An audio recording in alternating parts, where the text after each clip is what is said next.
Hello BookTube, welcome to LizziefayeLovesBooks. I'm Elizabeth, and for today's video I'd like to do a quick discussion of the Defy trilogy by Sara B. Larson. And if you'd like to know about my Cozy-a-thon update, then I will be sure to update you during my Friday Reads video. But because this is going to be just a book review, I want to focus on this trilogy. Now, I read these because my daughter Katie wanted me to read them. They are a series that is a high fantasy trilogy with royalty, sorcerers. It takes place in a jungle kingdom, and I've heard it said that this is a Mulan retelling. In fact, I didn't hear that until after I had read them, and I have to say, I don't really agree with that. Now, there is the obvious parallel that it's about a girl who's disguising herself as a man or boy to avoid, well, that's really where it stops. She's trying to avoid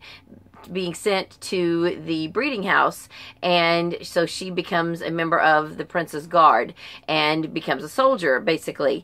And that's really the last time that I could see any parallels with Mulan. But, you know, I'm not going to argue with anyone that says it's a Mulan retelling, because there is the aspect of a girl disguising herself as a boy. All right, now, I'm not going to really tell you about what happens. Just know that it is a very exciting story, intense. It has a lot of action, and it carries through the entire series. In fact, it really is one very seamless story from beginning to end.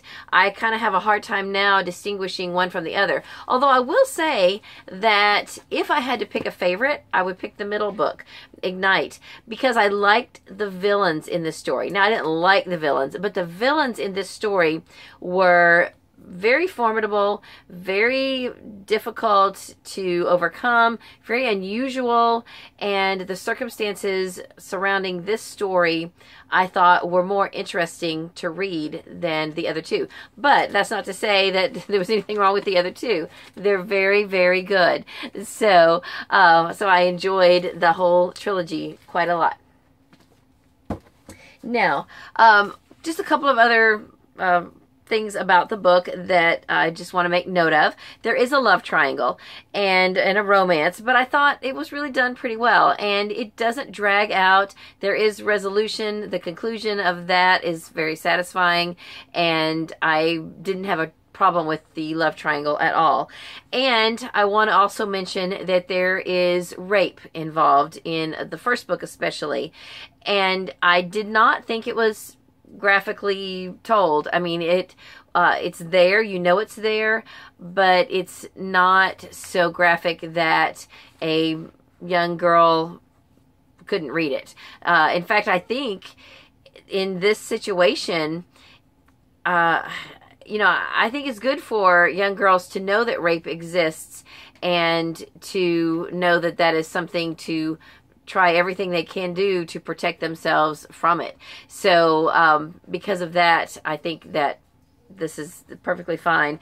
Now, I've heard this mentioned that it's a middle grade series, and I was originally thinking of it as a YA series, but now that I've read it, and my daughter, of course, was 12 when she read it, so I would have to agree with that, but it's still a very enjoyable story. I think teens of any age would enjoy reading it, and I'm 52 and I enjoyed reading it. So really, from middle grade on up, this story is very appropriate.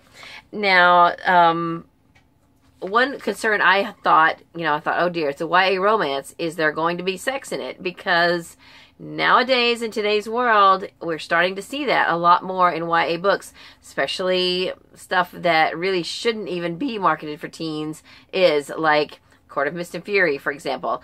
A lot of sexual content in that book. But this was good. Now, there is some sexual tension between the main characters, but I thought it was very well told. The whole story, the romance part, the action part, the whole story was very well crafted.